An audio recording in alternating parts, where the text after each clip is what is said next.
Hello and welcome to my Marincess deck profile, which is a very simple deck in my opinion to essentially teach to new players or, returning players, or just if you want to have a lot of fun.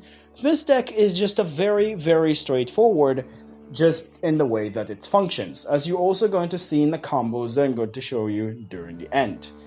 So yeah, I hope you will enjoy this list, and before we jump right into it, as usual, I'm going to remind you that a subscriber a day keep the depression away. So if you want to help the channel, see more videos like this, and essentially just, show appreciation, please consider subscribing to the channel as well, giving a like to the video if you enjoyed what you saw.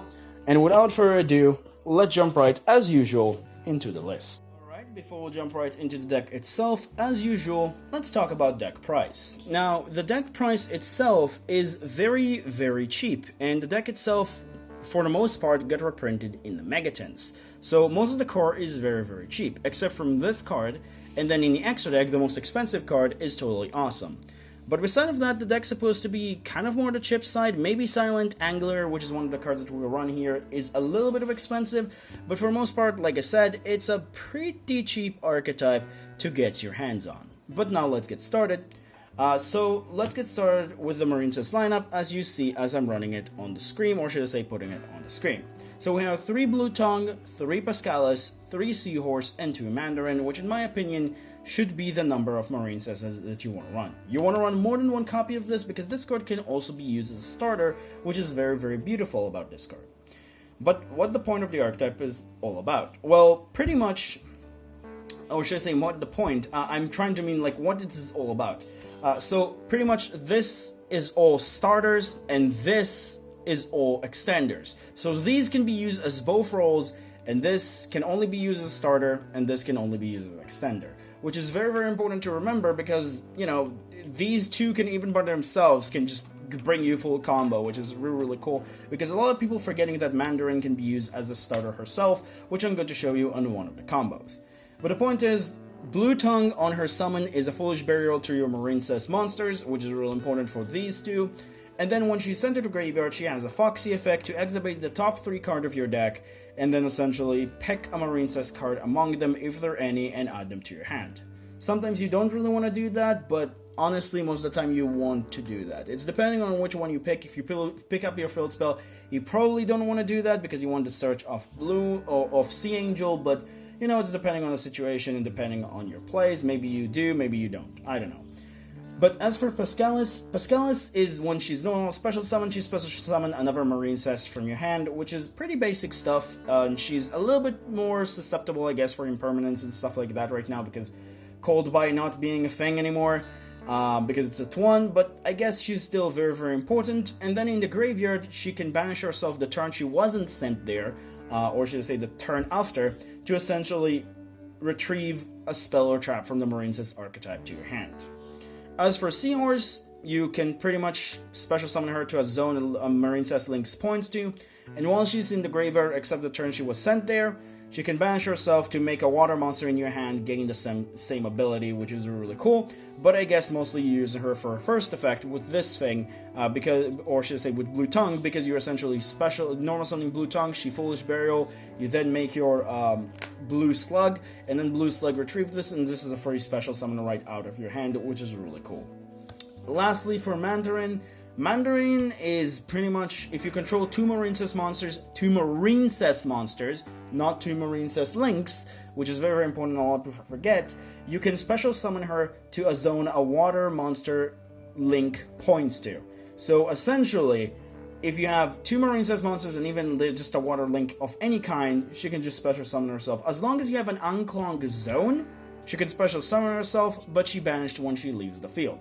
Mostly what you care about, like I said, you care about the fact that she's essentially able to be used as an extender of sort, or sometimes, if you have another water extender in hand, can be used as a starter. Like I said, you're going to see in one of the combos. But that's pretty much does it for the Marincess monsters.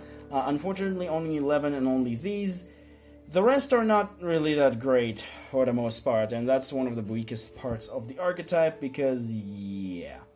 But the point is, now we'll move on to the rest of the monsters, which are only these 5, which is these 5 extenders, which is 3 Shatana and 2 Angler. Decide to go to more of the cheaper option, but you can run 3 Angler and 2 Shatana, whatever you prefer. Both of these kind of same the same purpose, although you want to summon them in different parts of the turn. Shatana, you want to special summon it immediately, because you need to control no normal monsters, and Silent Angler, you want to special summon it last, because the moment that you special summon it while you control a water monster, you lock your hand from special summoning. So all of the effects of Seahorse, Pascalis, Mandarin, if she's in your hand, they're going to be locked. So do keep that in mind. Now the last thing I want to mention is that I don't run the Frog engine, because of one particular thing that I want to talk about once we'll get to the hand trap section, but I'm going to talk about this briefly, is because of the fact that, like, how should I say this? I want to have more negations in hand, because, like, there is a problem in the archetype that, like, the field spell lock 3 spells and trap zones most of the time because of its ability to boost your monster but, like, give them free equips, which is, like, really, really annoying, but also very, very important boost, so I guess it's really, really nice, I guess. And so you kind of only have the ability to put 2 spells and traps anyway, and for the fact that, like, the Frog engine just uses so much resources out of your hand to achieve the same thing that you can do with, let's say, 1 copy of this and 2 copies of, like, 1 copy of each of these. It's, like, literally does the same thing, and this just does it better, and you have space for hand traps. Because in the Frog engine, you still run these guys, because you want to have enough waters in your hand. So, just, like, it's literally doesn't really matter that much as people think. So I do like to run it like that. But, I guess, to each his own. Now we're going to move on to the hand traps, which is what I talked about. So you're running 3 copies of Ash, 2 copies of Phantasme, 2 copies of Ghost, 2 copies of Veiler, and 2 copies of Crow, which is rounded up for the traps, for the hand traps themselves, without also the trap card, which is also a hand trap, which we'll get to it. 11 hand traps. And you might be asking yourself, why so many hand traps? And I'm going to explain one particular thing about it. Is because this deck just really doesn't have the ability to run, like I said, a lot of spells and traps, and hand traps is the best way to interact, and technically even if you're running a lot of extenders, you're not going to make your board that much stronger. So I'd rather have cards that are in my hand are good, and essentially, like, you know, do my 1 to 2 cards to 3 cards rarely combos that essentially get me to the same goal, and the rest of my hand essentially is supposed to interrupt my opponent. Now, Phantasme proved up to be very useful because of the fact that it can fix your hand, and essentially to draw more into these, but, you know, it's to each his own and his preferred hand traps. I decided to run these, and they're proved up to be very useful. But that's pretty much does it for the monsters. Very small, I guess, engine for water, and a huge comparison to normally hand traps. But like I said, it's very much the deck playstyle. Now we'll move on to the spells. So first off, for the spells, you're running 1 copy of Battle Ocean, 3 copies of Signet Mining, 2 copies of Pot of Desires, and then 1 copy of Absurd Goblin. So I'm going to go actually from left to right for this time, not going to talk about this first, because I think, like, these are really easy to talk about, and the fact that they just need a little bit of explanation. Now some people are going to probably wonder why I don't run 3 Pot of Desires instead of running 1 of this and running 2 Pot of Desires. Well, because of the fact that this is a draw that my opponent most of the time is not going to negate, unless of course they're very weird and they want to negate an Absurd Goblin for some reason with an Ash. But the point is, that's the problem with Pot of Desires. Because if cards like Hold by the Grave are not existing, the card itself also became really much worse than it used to, even though it's still very good in the deck because of the fact that you need to banish 10 cards. And the second part is that you don't want to use this card before you search this, or you kind of like, cause if you do that, you essentially lose a very important vital piece. You want to use this essentially as like your extender if need be, and for options to essentially draw into more hand traps. That's literally the reason why you want to use this. You don't want to use it to anything else. And I'm trying to find a way to maybe replace this as something like less susceptible to hand traps and less detrimentally problematic, but for the most part, I cannot find that at the moment, which is just, that's the big issue. But like I said, I think this card is still really good. It just got really weak because of Called by the Grave being down to 1, but you still want to run this because it's just a great card to just help you to draw into your hand traps. And then all of the important monsters in the deck are Cybers, so Signet Mining makes sense. And now we'll move on to the star card of the show from the spell lineup because the rest is just searching, and that is Marincess Battle Ocean. Now, Marincess Battle Ocean is a very interesting field spell. Once you summon a Marincess Link into the extra monster zone, it's allowing you to equip up to 3 Marincess Link monsters with different name from your graveyard to that Link summoned monster, which that's the big deal what I mentioned, that your spell and trap zone is going to be very clogged because of the field spell. For each of those monsters, it's going to give them a Link monster that you equip them to, 600 attack, and also by itself, it's also increased all Marincess monsters by 200, making it as a total boost of 2000, which is really, really cool.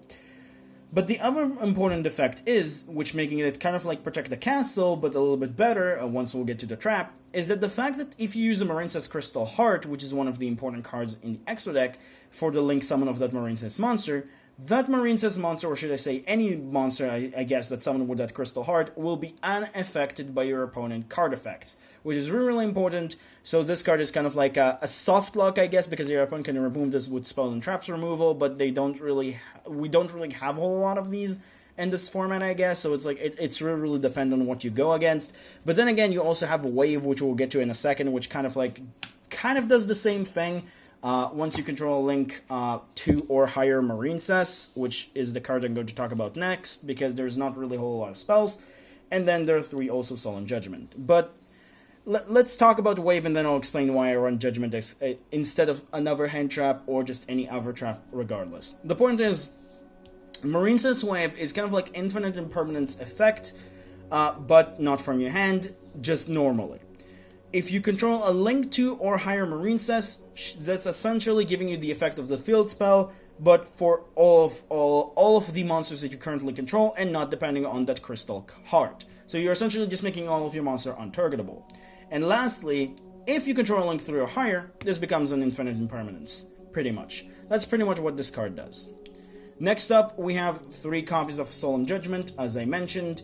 This can be a Solemn Strike, could be Dynamiscus, can be 3 Infinite Impermanence, evenly matched, whatever you prefer. The point is, I decided to run this because it's just a great card against everything, and essentially just a great card to have, because sometimes your hand traps are not enough to protect your board. Most of the time they are, but this is just giving you the additional way to protect your own if things go awry, I guess. So that's really, really important to have, and I just really like Solemn Judgment. But that's pretty much does it for the main deck. Now we'll move on to the extra deck. So first off, we're going to start off with the core 6, I guess, part of your combos, which are 1 copy of Sea Angel, 2 copies of Blue Slug, 1 copy of Crystal Heart, and 2 copies of Curl Anemone. These are the 6 most important Marincess monsters to essentially just have for your combos, or just generally. Sea Angel, once she's summoned, she search a Marincess spell, which unfortunately we only have 1, which is the field spell. But she's still really important because she's the Link one that can point to the left, and is really, really good with Mandarin, because sometimes you do need to use Mandarin as an extender. So most of the time you go with Blue Slug, special summon a Link to Blue Slug, which will be Seahorse, making Sea Angel, and then if you have Mandarin, it's essentially another extender. As for Blue Slug, which I mentioned earlier, you can target 1 Marincess monster in your graveyard to essentially summon, add it to your hand, but for the rest of the turn, you cannot summon monsters except water monsters, which is very, very crucial, because a lot of people forget about this and they think, oh yeah, I can use a Transcode Talker before I use this, after I use this effect, which is, no, you cannot not do that. Just do understand that at the moment that you use their effect, you cannot summon anything but water. Coral Anemone is the same thing, but instead of add the monster back to your hand, she summon a 1500 attack water monster or less from your graveyard, that's making her so good, and also decks like Mermel's, I guess, and she essentially special summon it, and like I said, locked you to water, and when she's sent to the graveyard, she retrieve any Marincess card from your graveyard except herself, which is really cool, because you can also recover your spells and traps, which is very, very nice. As for Crystal Heart, she mostly doesn't really feel important for your effects. Her effect is, again, is unaffected by anything, and kind of like protection by battle by discarding Marincess from your hand, I guess, a Marincess monster. It's literally doesn't really matter. You mostly use her for a Link fodder, but just know that she's a crazy big wall if you need to sit on her for a weird situation, and she's unaffected by anything. So just do pay that attention to that, because you could use her for things like that. So, it's literally doesn't matter, but she's only unaffected by your opponent monster effects, compared to the field spell, which essentially making your monsters unaffected by your opponent card effects. So she's only monster effects, so do keep that in mind, unaffected, but she's still a very, very nice wall, but like I said, you mostly use her as part of the combo. And now we'll move on to the big girls, which is 1 Marble Rock, 1 Wonder Heart, and 1 Bubble Reef, which is the new card from Eternity Code. So now let's get to these. Now, Marble Rock is a card that you normally back in the day run 2 of, but now because of this card, you only need the 1, because this card is mostly just used as a stepping stone right now, or if you just open up with the Seahorse and not other way to do anything. So what she does? Well, she's a very, very interesting one that you can target a Marincess card in your graveyard, except herself, to retrieve it to your hand, and you can only use this effect once per turn. So essentially, she has the same effect of Curl Anemone, but on the field rather than in the graveyard, meaning that you can once again retrieve your waves or whatever you need. Secondly, when an opponent monster declares an attack, you can send 1 Marincess monster from your hand to the graveyard. For that battle, monsters cannot be destroyed by battle, also you take no battle damage, meaning that if your opponent attack with like a 30,000 attack monster, this cannot die through it. So that's cool, I guess. But mostly what you care about it, like I said, it's just a stepping stone for this thing. Or, like I said, your backup plan. Because this thing is your OTK, which is Marincess Wonder Heart, is essentially supposed to be your OTK kind of card, although you do need a little bit more than it, but the point is, what she does as a quick effect in the battle, like during the damage calculation, she special summons one of her equips, by the field spell, obviously, and most of the time you're just going to special summon this, giving you the ability to, gain additional 2700 attack, because this is going to be boosted by the field spell by 200. And then when she's getting, during the end phase, she returns that monster to her equips, essentially making it really, really okay if you're going, you're not able to OTK your opponent. So essentially, she's still going to go back. But the point is, what you care about is, like I said, the fact that this is like an OTK tool, and when she dies, she does revive Marble Rock or lower from the link chain. But the point is like, she's mostly, like I said, just an OTK tool. That's pretty much what she does. And lastly, Great Bubble Reef. This one is the card that you want to use going first, because during the standby phase, as a once per turn effect, a soft one, so if you have multiple of these, I guess you can use this, but mostly you're not going to, trust me.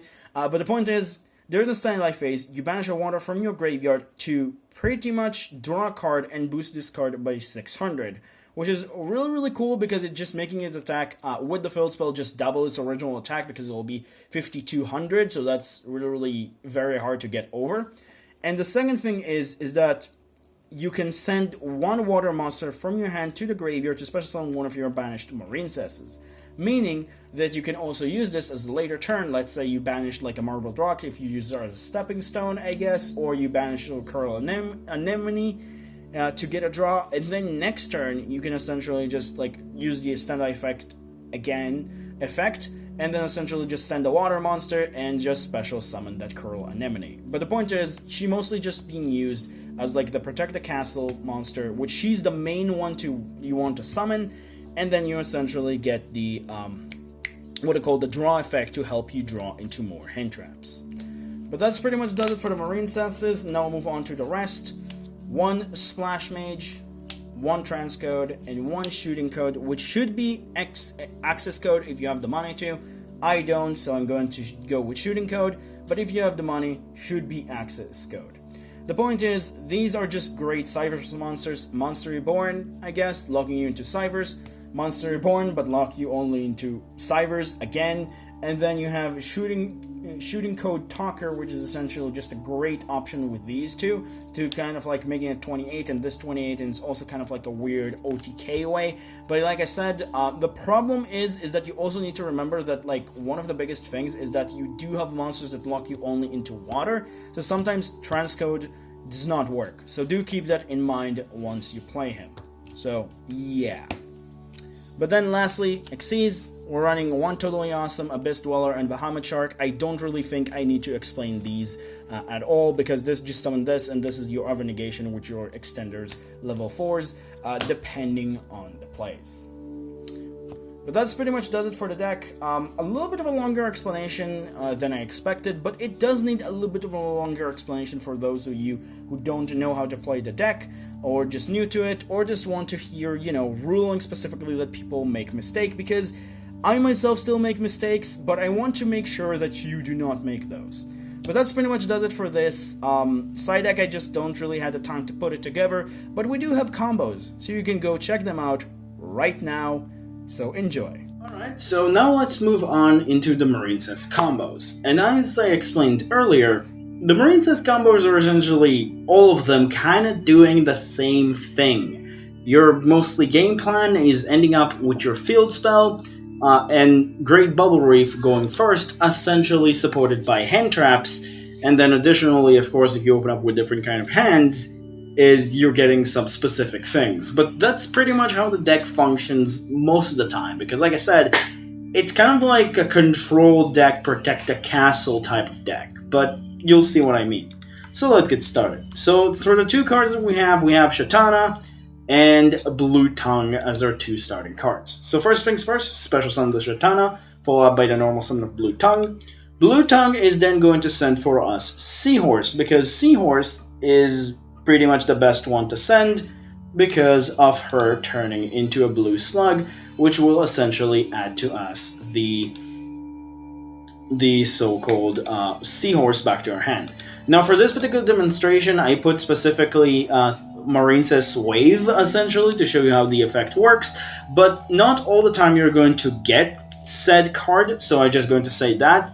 So I just put this as an example, but most of the time you're probably not going to get the card that you want. The point is, let's say you added Marincess Wave, and then you got Seahorse, and now because you have a Link monster, you special summon the Seahorse.